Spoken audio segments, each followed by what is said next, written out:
do that. Let's roll. There it is. Allegiance to the flag of the United States of America and to the republic for which it stands, one nation, under God, indivisible, with liberty and justice for all. Alright. Good evening. If you guys intend to speak, sign in. Derek, you're good. 488. Okay. Approval agenda. Make a motion to approve the agenda of flexibility. Second. Got a motion on the floor and a second to approve the agenda with flexibility. Any further discussion? Hearing none, signify yes by saying aye. Aye. Opposed, the same. Motion carries.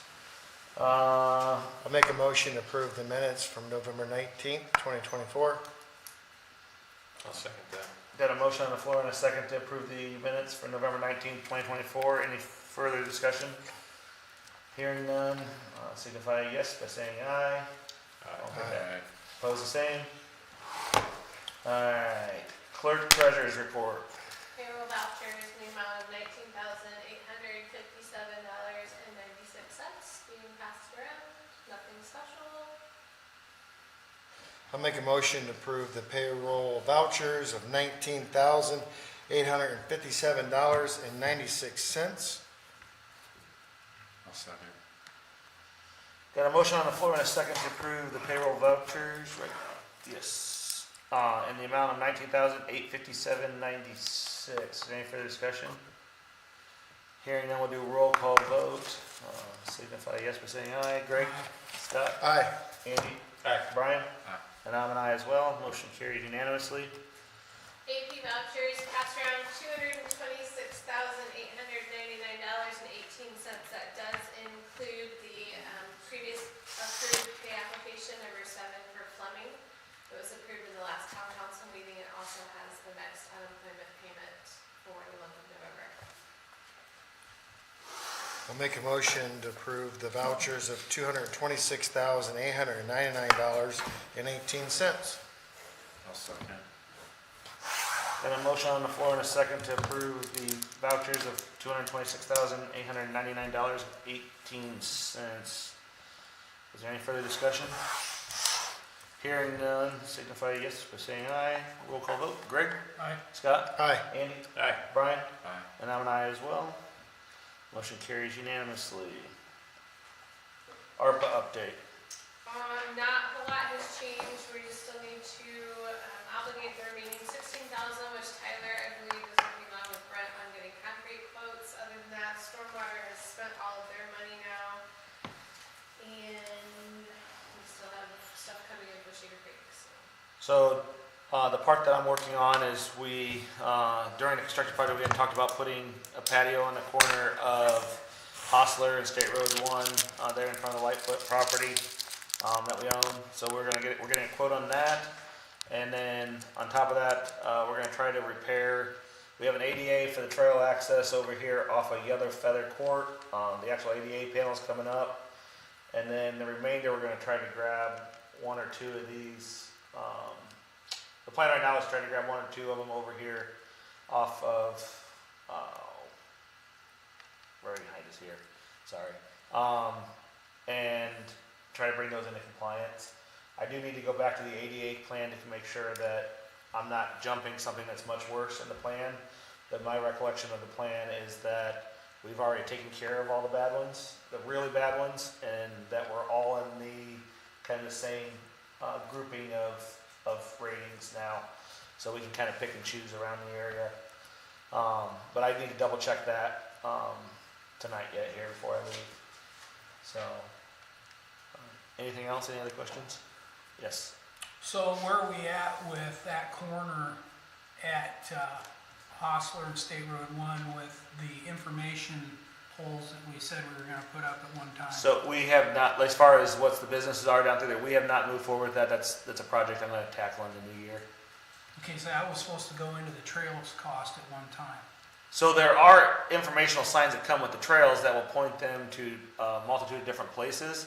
but it will not be as part of the overall trail cost if we want the actual flag mounts down those.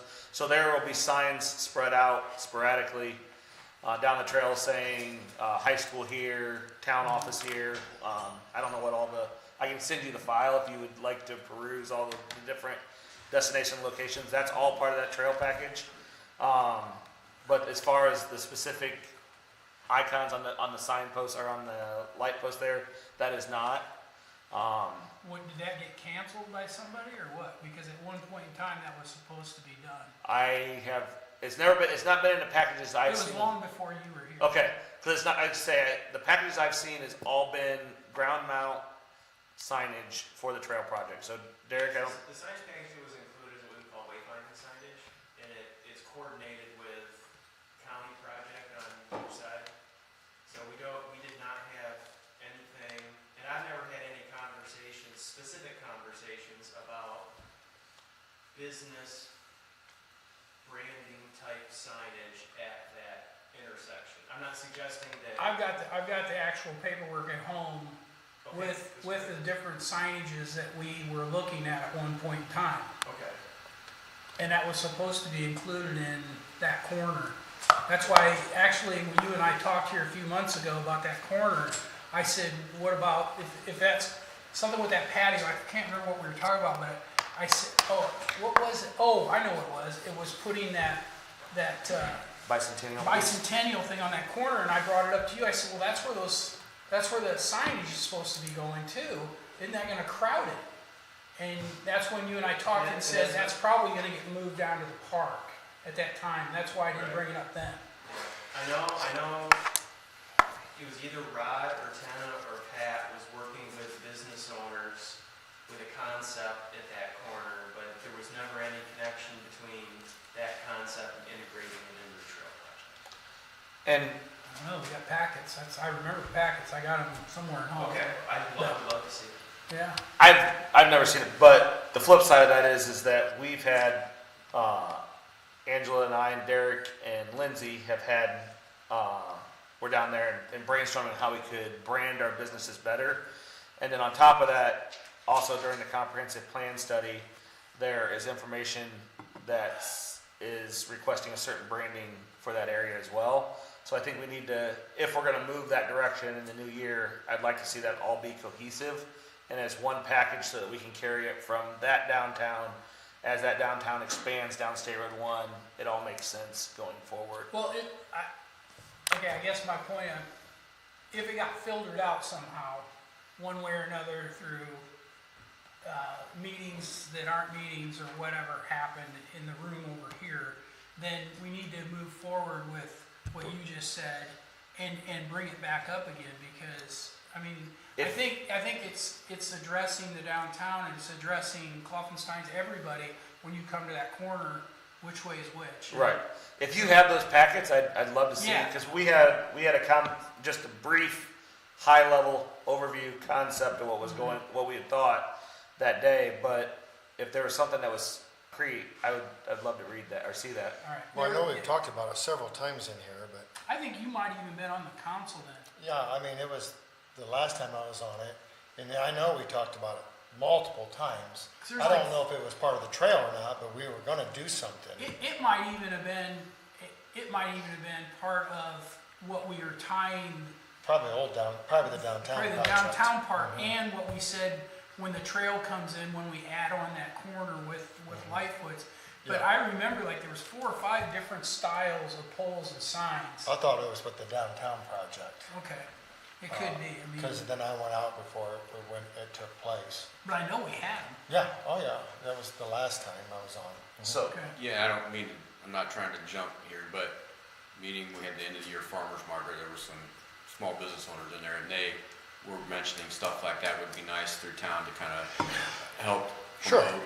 right. get And this has foot been brought traffic up in. like for years, so I mean, we need to Well, have. make sure when you get with that downtown group, that you let them know that part of the downtown mentioned it.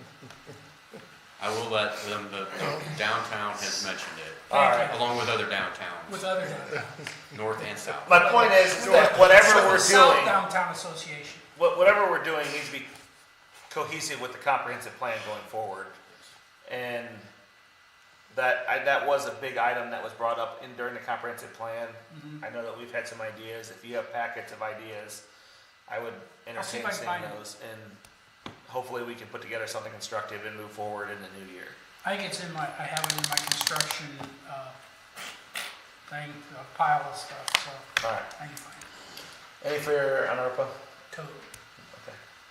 Says- NDOT Amsterdam Road and Cedar Creek Trail. If you want to jump up there, Derek. And Yeah, we I'll got- say a quick update. Oh, go ahead. I was gonna say, just let everyone know, we got James online as well. He's been handling the coordination on Amsterdam Road. So Derek's in person, James is online. So a quick update on the trail. Obviously, it's walkable now. Pedestrian bridge is in, it's backfilled, paving work is done. So now we continue to work with Fleming on the punch list items. Still waiting on their next pay application, and yeah, just work in progress. So the Looks good. retainage is held till the complete and Yes. all punch list is done and everything, correct? Correct. Okay, Yes. just Yep. wanted to make sure. Yep. So we probably won't be paying that out till spring, I'm assuming? That's, because they still got seeding work to do? and- Yeah, we'll probably, it would be normal, we can have a conversation about it, but it would be reasonable to pay retainage out for the stuff that's complete. Complete, but And hold then back. just withhold basically 2 times the estimated value of what's left Okay. is what we withhold in retainage. Okay. That makes sense. Have any questions for Trail?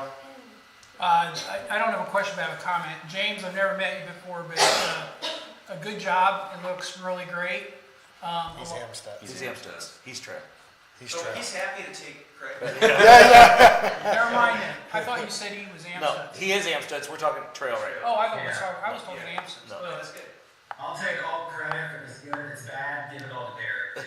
Okay. That's what normally happens to him. Yeah, no problem. So, Go ahead. all right. I guess So- I should have took a pill before I got it. No, do we have anything else, Trail? No. Okay. Do you guys have any other questions, Trail related? All right, let's jump to Amsterdam Road here real quick. So this week, or late last week, Brooks sent over a request to move to some cold weather options for the concrete. So their estimated cost is $1,816 a day to pour concrete in the cold weather, and that's really the majority of that's labor based in blankets. So through the conversations, they had 8 days in drives, 6 days in sidewalks, and 3 days in ADAs. And that's correct, James, right? They had those numbers right? Yes, that's correct. Okay. So in conversations with the NDOT rep and with ERI today, I believe that it would be prudent of us to complete the drives this year. So like the Church Drive, any of those entrances would be completed this year, as well as any ADAs that we can complete. So for instance, there's at least 2, probably 3. I'll take it back. There's 3 at the corner of Hostler and Amsterdam Road. So that is technically not accessible still for pedestrian traffic in those specific areas. So we'd be looking at $14,528 for the drive completion, the entrances, and another 3 days at a rate of $5,448. We leave the sidewalks go till spring. There's a slight increase. I think it was $6 per cubic yard of concrete increase for this new year pricing. But my fear is if we don't complete ADAs, that we might have somebody get hurt. We don't have good access to the trails to maintain them. There's just a lot of things that go into that. I think ADAs are kind of important in our area. House on Amstead's is a highly walked. Highly- Kids, Yeah, I mean, So, runners. so who do I address on this one? James? James. So has there been a real great increase in the way they pour concrete now in this kind of weather? Because it used to be, it didn't matter what they do, 10 or 15 years ago, it's gonna crack and it's not gonna weather. So the big thing they do is in that, the cost of cement that Brooks gave us, they do put some additives in there that help with the curing times and help with the cold weather. And then the big thing with that cost is the blankets that they they have to put blankets on there, keep the ground above freezing, and then after they pour the concrete, they put the blankets back on it, and then with concrete, you have the heat hydration in there, so it keeps it warm. It's an exothermic property or process, so through that, the blankets help trap that heat. So if the temperatures aren't too cold, they're able to do that. And I know this week, they were planning to start the concrete, but because the temperatures have dropped so low, that they're not going to even try to proceed with this cold weather concrete because the temps are too low for that. So it's kind of a fine window in there to make sure that that this process actually works and doesn't have any excessive cracking. That's kind of like what you're alluding to. So do we have any kind of guarantee? Yes, that answers my question, but my next one is, or do we have any guarantee then, come spring, because I know we're gonna find out quick if this worked well. I know we used to have a 1 year. There's no guarantees because you know concrete got cracked. Well, I'm not worried about a crack here and there. I'm talking about it crumbling or falling apart. We used to have a 1 year guarantee on construction. Yeah, I forget what the exact requirements are for the NDOT contracts on what it's warranted for, and I can look into that and try to get a better answer for you. So Okay. it would be expected, even with admixtures and winter conditions, that you would see some cracking in the spring. It shouldn't be anything greater than what you would see. Yeah, it shouldn't be, if it is in the falling apart, crumbling, That's the one I'm talking excessive about. cracking, that would be on the contractor to address. Okay, because concrete always does two things. It gets hard and it It cracks. cracks, right. Right, so, I mean, but falling apart is the part that I don't want to see it have us tearing it out and redoing it. So, but I'm all for getting it done here ASAP. Yes, especially that corner now. I just want to make sure that our engineering people are taking care of us as far as, letting us know what their guarantees are, if there are any.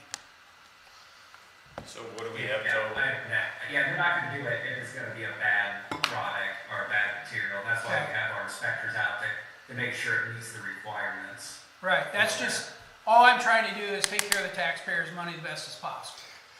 So Understanding. 19,976, and say we go to 20,000 even, and that gives some play. And these are worst case scenario numbers, so they said that, if the weather improves and they can get it in, obviously this would be, we're not guaranteed that we're gonna spend an extra 20,000, but there is a chance that could come to fruition. Well, we want to make sure that we hit the sidewalks, the ADA first before we do drives or anything like that. The ADAs, we can get those blanketed as well. I think we can reach out to them and get blankets on them anytime. I think those are most So is this important, in still- my opinion. I'm sorry, I think those are the most important, so. are we still within our gray area of construction costs, or is this above and beyond? This is gonna be probably an add at the end. Okay, Yeah. James, you know how we're doing on quantities overall on the project? So far, I think we're tracking to not be over, and that was with the big majority of the quantities were already completed in phase one. But I think I was waiting for Rick to get the updated estimate for the most recent work to get a better number. But I would look at it as a potential additional cost with the hope that it still falls within that PO amount that was given when the contract was signed. And that's why we've kind of been trying to track that weekly with those weekly updates, just to kind of see where those costs are. And so far, they are tracking below that amount. So where's this money gonna come from? So I believe we talked, is this coming out of seeded? Is that what you had said, Angela? Yeah. And obviously, we have it in there this year, but it's even better next year, which is when this bill's gonna come due. So, correct? Did I say that wrong? It's there. It's there. So, but yes, that's where it'd be coming from. So we're looking at doing the entrance drives, get those cleaned up and over with, doing the ADAs, getting those cleaned up and over with. There may be ADAs in there and we can work with ERI and Brooks that it doesn't make sense to do. Like, if there's one in the middle of a run, it probably doesn't make sense to put that in, of a sidewalk run. But like, I'm thinking in particular is like the Hostler and Amstutz areas. Anywhere where we're gonna see those kids transitioning, we need to get that wrapped up. So, I agree. the only thing we did not put on this list was another 6 days of flat work, sidewalk work. With the cost only going up $6, I don't know that it's, a lot of this transitions into asphalt. So I don't know that it's gonna behoove us really to pour a section of concrete in the middle of winter and then not be able to put the asphalt up to the edges of it.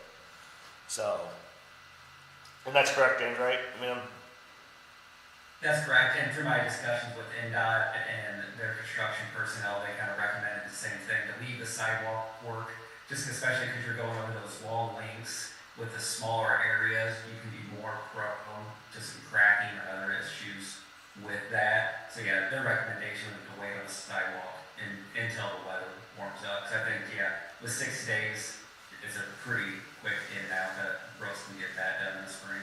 yeah. I'll make a motion to approve up to $20,000 for the concrete work, for the additional additives and cold work. Second. Got a motion on the floor in a second. Is there any further discussion? I mean, are we in this situation because the whole thing was delayed? That's really kind Yeah, of, so our conversation today was obviously utilities in June and July really hurt us, and then we had another probably 9-day setback or 10-day setback if you include the weekends here in October. That beginning of November, that really hurt us. So, Is that the baseline? yes. So, It's utilities. which we have conversations coming up about them here in a second. So, but yeah, so that's the crux of it. That if we would have had those 7 days, I think we'd have seen final paving out there. We'd have seen the trail put together. We'd have seen a lot of this concrete work done, and they'd have went hard at it. what's So- that temperature limitation for the cold gear before you have to use it? So You can pour up to what? they're gonna throw the blankets on, and my guess is anything that's forecasted below probably 35. I would think there's a certain, and I don't know the chart. I'm sure you can recite the chart. Yeah, James, can you recite, like, I'm assuming it's 35 and below that they start blanketing? Yep, you're right. So they can't pour concrete unless it's 35 and rising, and it's gotta be on ground that's not frozen. So, and then if they get to a point where it's 40 degrees, the ambient temperature is 40 degrees and falling, you can't pour it as well.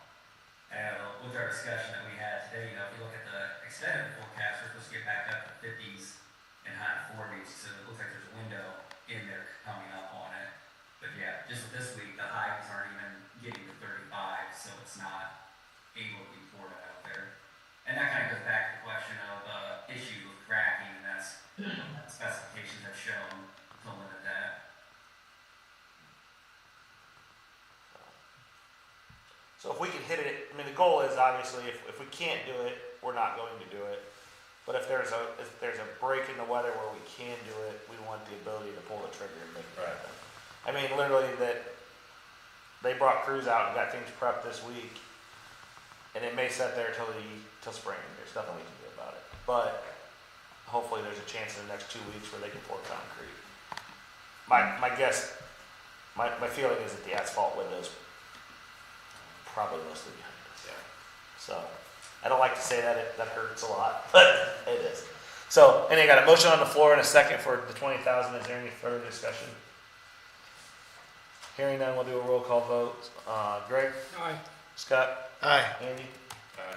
Brian? Aye. And I'm an aye as well. Motion carries. We're gonna jump down to the baseline additional cost while I got James on the line here. So baseline, real high level, baseline sent notice to us probably 3 weeks ago that they had intentions of trying to come at the project to collect money for relocation of their fiber line. So we had a meeting today with James and Derek that went over this, that established that they're not entitled, essentially, according to Indiana code, they're not entitled to the fund. and we can break that down farther if you want. James has some notes there in front of him. There's the list of like 5 criteria you got to meet, and I think they maybe meet one of them. Well, if they meet any of them, they haven't provided the documentation. To say so. So there, what was the number? Sorry, I didn't grab that paperwork off the desk in there. What was that number for the total amount? It's in your packet. So the second item on the reimbursable list is extraordinary costs. So if a project was going to cause an excessive financial burden to the company, the NDOT will look at, potentially reimbursing them for the relocation. And for those extraordinary costs, there's 2 criteria. One is it would have to be, the relocation cost would be in excess of 10% of the revenue of the company. And then the second one is the relocation cost would be greater than 50% of the project cost. So we were never given any documentation during the utility coordination process of what the revenue numbers were from baseline. So there was no discussion on if it did meet 10% of their annual revenue. But I know the second one, the extraordinary cost, the project cost is estimated at $6 million. So relocation costs were not in excess of $3 million. So it did not meet that requirement. So with all that to be said, ERI is going to formulate a letter sending it back to them that said, basically answers the question to why they're not entitled to those funds. Tim, you're on here tonight. I just wanted to make you aware that that's the route we're going. So I don't foresee a huge issue with it, but at least you know that that's the route we're going at this point. And hopefully we can rectify this quickly. So. Well, no, never mind. You guys there? What was that? Sorry. I was just can you hear me? Yep, I got you. So, as I said before, I got a conflict with baseline that we have to sort out. I'm good to hear what's going on. We have represented them in litigation in the past. We don't do any of their project work for them. We don't do it, had nothing to do with this project. So if we were to get involved, we'd have to sort through those conflict issues. But I appreciate being kept apprised of what's going on. Ideally, it's, best resolved by ERI for now, but if it comes to needing legal, something more, we should probably call an executive session to discuss pending litigation. Yep. So they want money, and they have cost us probably Let's help. double that. They held us up. See, that's the 20 direction I wasn't gonna go. I know, wasn't gonna go but this time. I was trying to keep it on. So, Yep. was this cost for I just- the lines they had to So- relocate? James, correct me if I'm wrong, and we talked today, you said that the money that they've put forth was the total cost of relocation that was proposed for the entire job. Is that correct originally? Yeah, so this was the cost that they estimated originally when they prepared their original work plan. And the issues in the relocation and the delays that they have caused the project are based upon them not following the original relocation plan. So these costs are not even what was performed out on the site, if that makes sense. It's probably closer to accurate now that they've had to come back and relocate everything twice or 3 times, but it's not 100%. That's where I was getting at. Yes. Well, Tim, I'd be happy to get with you and give you some insight over the last several years with the time Baseline came to town and the conversations and the breakfast meetings I had with them and the county who gave them the permits to come in here. So, Like I said, right now ERI is going to handle sending back a correspondence that basically says this is why you don't qualify for it. Right. And then I'm under the assumption that there's probably going to be a retort of some kind. If there's not, then it's over. If there is, then we'll have to figure out how we want to address that. They may just drop it at that point. So, Okay. all right.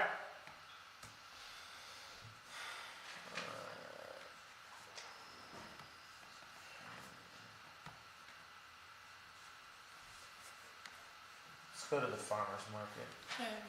Good news. First of all, question, real quick. Do we have anything else for James and Amsterdam Road? I think we're good there. I just want to make sure that nobody has anything else for him. real Oh, quick. well, I'll tell you what, now that we're on Amsterdam Road, and I'm not confusing that with the trail. James, I want to say thank you. You did a great job. I know it was a huge headache, and I would like to talk to you personally sometime, but I will tell you that great job. Thank you.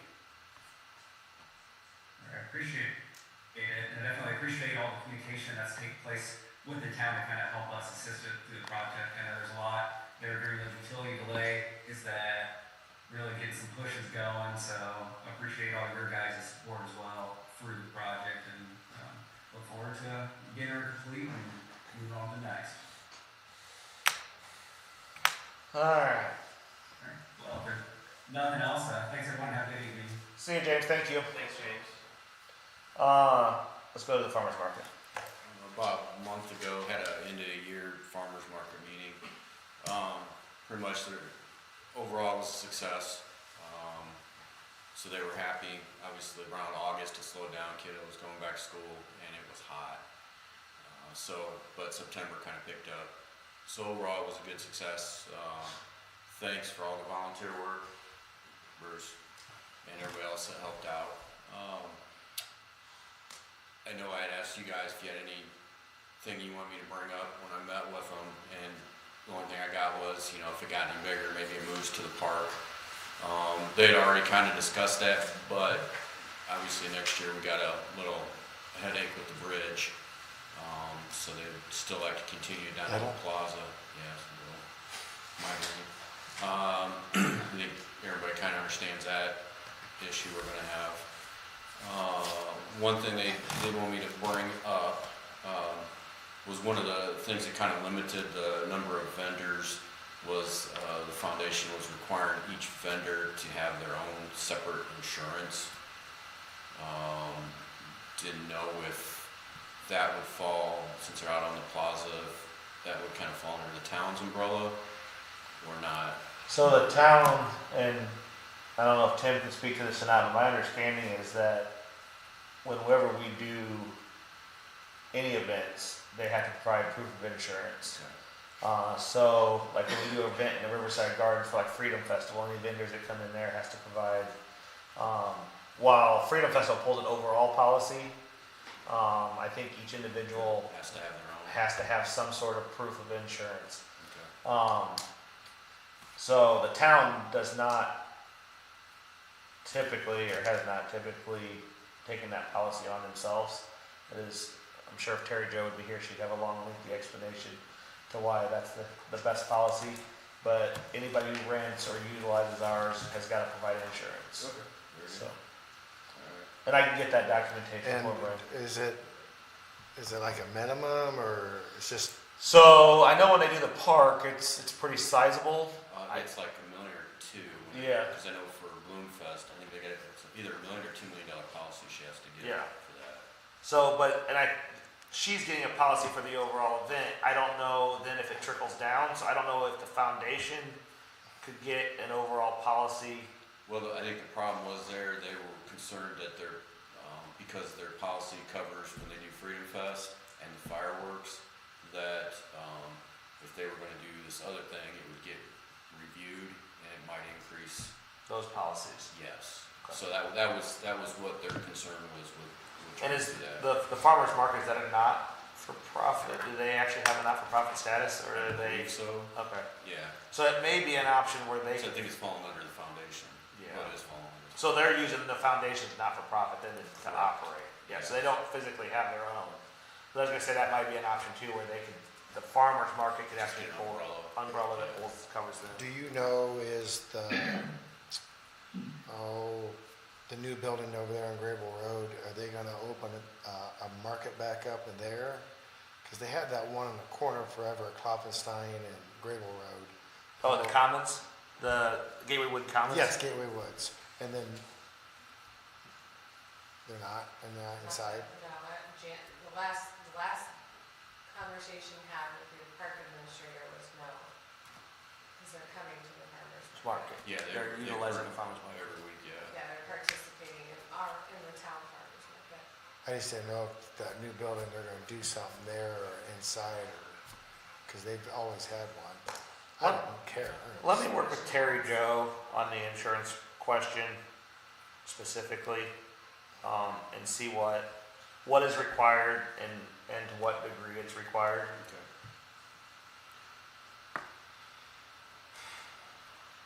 Do we know what the cost was from the vendors to get their insurance? I think for a year, if I remember right, it's like $300-400. So, Per vendor? per So that's probably $1 million in liability and, vendor. So, yeah. I mean, it's probably just a standard umbrella. I mean, that's, thinking about, I have an umbrella So I policy. got that's- one too. That's pretty Yeah. close to what I pay, yeah. so. That seems awful high. If we can figure out a way to help them cut that cost, I don't necessarily have a problem with it. It might attract a wider range of vendors too. Or if they could maybe form their own little thing and they all could share cost Right. that. One umbrella over everybody. Yeah. Or if we could help with an umbrella Right. from Terry Joe to. If they could share cost it and call it something else. Right. Couple other things came up. Cedarville Park sign, I don't know if this is discussion here or not. I know if I wanted to get something for Greg's birthday, I could get him up there. But say Andy wanted to do his dog grooming business, could he advertise on that sign? No. Why not? No, It's, NDOT rules. Oh, it's in I thought we could. no, No. no advertising. I don't know, I don't think it's NDOT rules. What about, I think that's, Maybe it's park.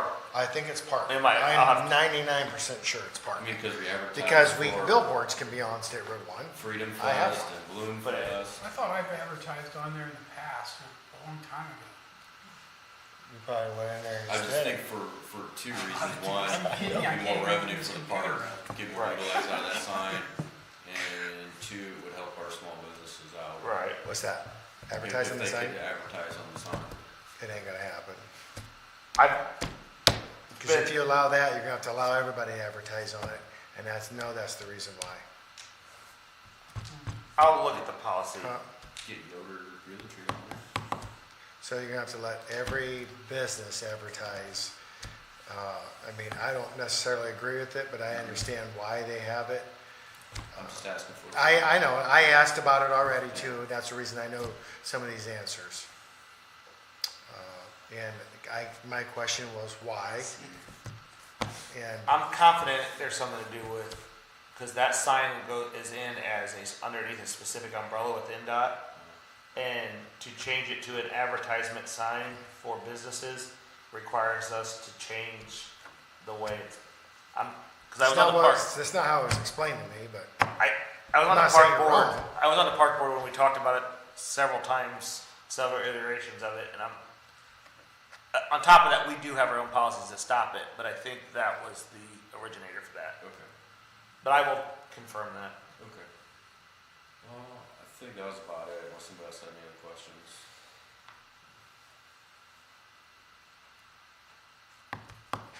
Did they ever set anything up for rules and regulations for the workers and stuff where they park or what they're doing? And what are they gonna do next year Next year is, when the corner's taken up with the yeah, that's business? gonna have to be a topic of conversation in the January meeting. Cause yeah, they were hoping to still utilize that corner, but if it's gone, it's gone. yeah, it's already being pushed out on social, so. Yeah. There's been nothing pushed through planning commission on that corner. Yeah, but I mean, we're talking, it's gonna be 5 months before farmer's market even starts Right. again. So I mean, that's a long time away. Yeah, just to be clear though, there's been nothing in planning commission You on probably that. ought to think about, or the farmer's market, of working with the gravel lot across the street from that. How can, That's what I was saying. that could be rented or, Culver's lot. yeah, how could that be utilized as parking? And then if they could form their own little group and get the policy, then maybe, It's just, I don't know, there's lots of things could happen with yeah, that. there's just, I mean, there's small groups that are there every week, you know what I'm saying? So it'd be kinda hard to get it less, Well, but people if, are more consistent. but if people wanna come, do they charge them now What, for what? for spaces? Oh, yeah, they gotta pay to every week, a weekly rate. Who gets the money? It goes to the Farmers Market Foundation, I guess, Leo Foundation. So Foundation collects it. Yeah, is it a farmer's market foundation? well, it's the Leo, No. Yeah, right. Leo Foundation.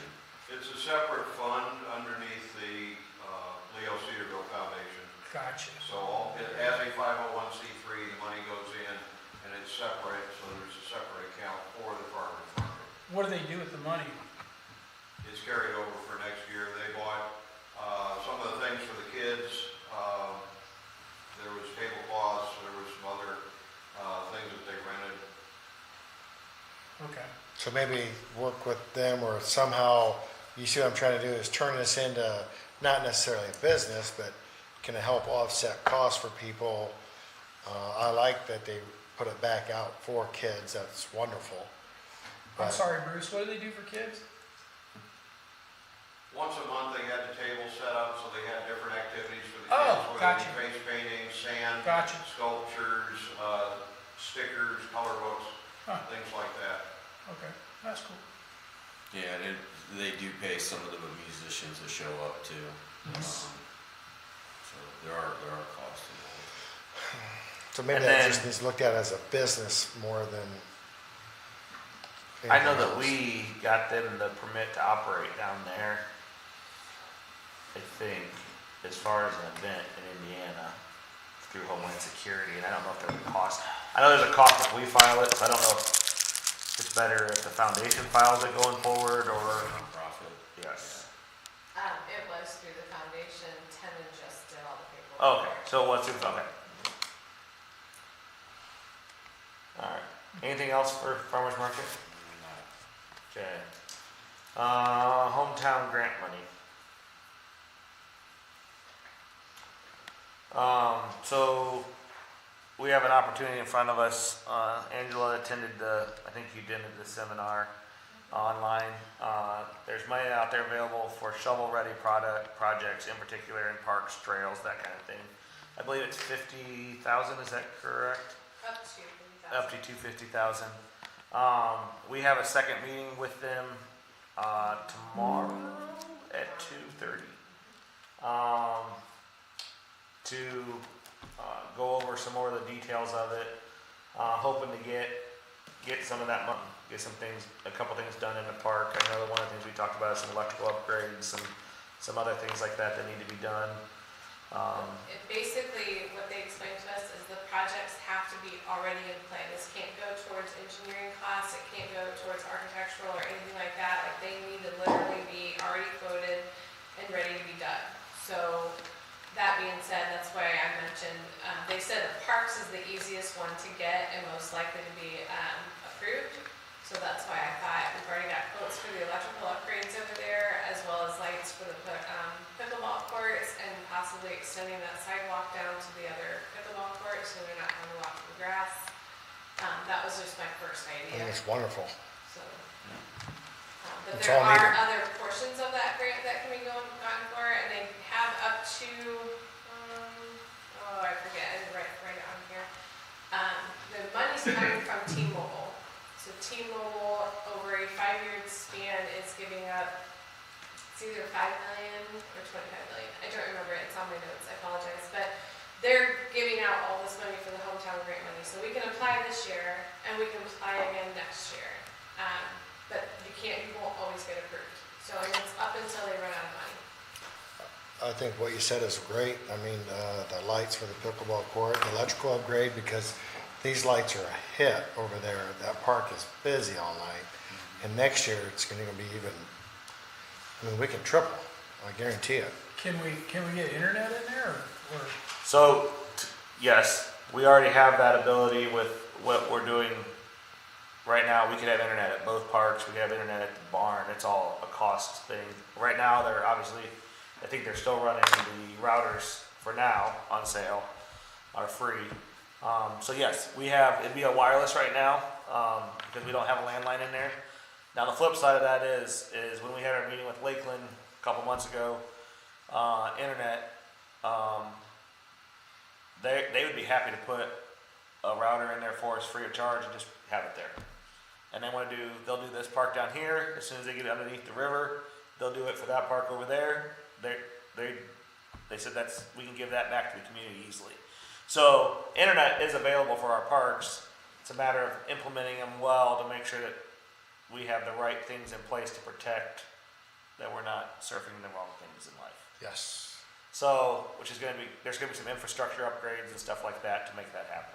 Well, that's good, but I think it's also important to get some cameras all over. Well, and it would allow you to do that. Exactly, that's my point. Yeah. Yeah. So, which we had a quote to do, the Parks Department had a quote, when I was on the Parks Board to do that, and the cost and infrastructure was way too high for them to afford. So even just to record locally would be great, to be honest, at this point, even if we had to go over there and review it, or we could put in our own little router and get internet back here to review it remotely, at a minimal cost, but Lakeland's interested in giving internet free to the public in the park. Has anybody approached, the people that did go across the river, you said you got, Scott? Xfinity? Yeah. Did anybody approach? I don't know if they went across the river, I think they're coming in from the other side already. I got Xfinity. I know, but I think they came down Swartz. They're already there. Oh, yeah, I don't know where they come from, but I have Xfinity. Okay, I thought that's who I don't know. Baseline drilled across the river. Baseline ran Xfinity in my Yeah, in backyard. your backyard, yes. Yes. I don't know where they come from or how, but they were Well, in they my were drilling backyard. underneath the river, and I stopped and talked to them, Yeah. and I said, "You guys are finally getting across the river, good." And they go, "No, we're doing this for." I thought it was Xfinity. Xfinity, Yeah, so. which I thought was My internet weird. runs no flaws. Well, Baseline is a third-party vendor, so they do Right. boring all the time. They just happen to get in the internet business here in Leo, or was. So Now it's now Lakeland. it's- Now it's Lakeland. So do we have total, do we know what the total for lights and electrical improvements are? Are we close to the 50K? She was waiting to get a quote, correct? You already have one. Oh, Yeah, Is it? It's like 24,000.